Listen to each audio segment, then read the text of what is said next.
একজন ব্যক্তি বেজার ছিল, একজন ব্যক্তি কান্না করেছিল নবীর জন্মদিনের দিন। ওর নাম হচ্ছে আজাজিল শয়তান। ওর নাম কি বললাম? জোরে বলেন না, আজাজিল শয়তান। ইমাম ইবনে কাসির ওয়াহাবিদের বড় ইমাম, ওর লেখা কিতাব আল বিদায়া ওয়ান নিহায়া তার দ্বিতীয় খণ্ডে 166 পৃষ্ঠার মধ্যে লিখেছে যে আজাজিল শয়তান জীবনে 4 বার কান্না করেছিল। কয়বার? জোরে বলেন না গো। 4 বার কান্না করেছিল। এর মধ্যে একবার কান্না করেছিল যে যখন আল্লাহ তাকে অভিশাপ দিয়েছিল তখন কান্না করেছিল। দ্বিতীয়বার আজাজিল শয়তান কান্না করেছিল ওকে যখন আল্লাহ জান্নাত থেকে বিতাড়িত করেছিল। তৃতীয়বার কান্না করেছিল কখন? যেই দিন আমার নবীর জন্ম হয়েছিল। বলেন সুবহানাল্লাহ। অর্থাৎ নবীর জন্মে কান্না করেছিল আজাজিল শয়তান। আজাজিল শয়তান ছাড়া নবীর জন্মে সকলেই আনন্দিত ছিল, শুধুমাত্র আজাজিল শয়তান নবীর জন্মে কান্না করেছিল। তো ওই দিন নবীর জন্মে কান্না করেছিল আজাজিল শয়তান।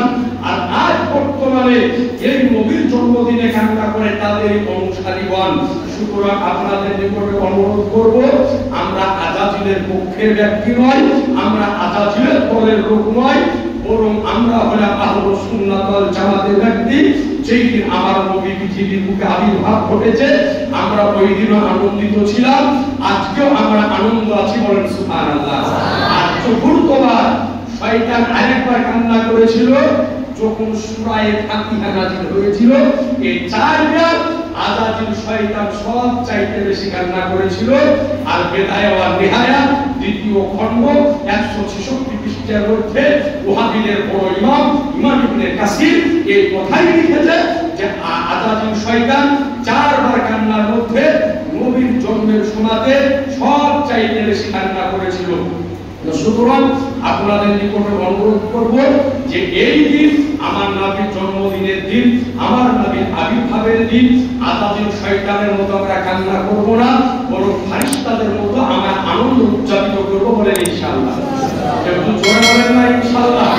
আর এই কাছে যারা মুহতারাম বেরাদারে ইসলাম, আপনাদের নিকটে অনুরোধ করব, চারিদিকে ঘোষণা হয়ে গিয়েছে যে আগামী 5 সেপ্টেম্বর জুমার দিন, শুক্রবারের দিন জাশনে ঈদে মিলাদুন নবী, আমার নবীর জন্মদিবস উদযাপিত হবে। আল্লাহ পাক যেন আমাদের সকলকে ভালোভাবে উদযাপন করার তৌফিক দান করে। জোরে বলে দেন আল্লাহুম্মা আমিন। ওয়া আখিরু দাওয়ানা আলহামদুলিল্লাহি রাব্বিল আলামিন। আসসালামু আলাইকুম ওয়া রাহমাতুল্লাহি ওয়া বারাকাতুহু।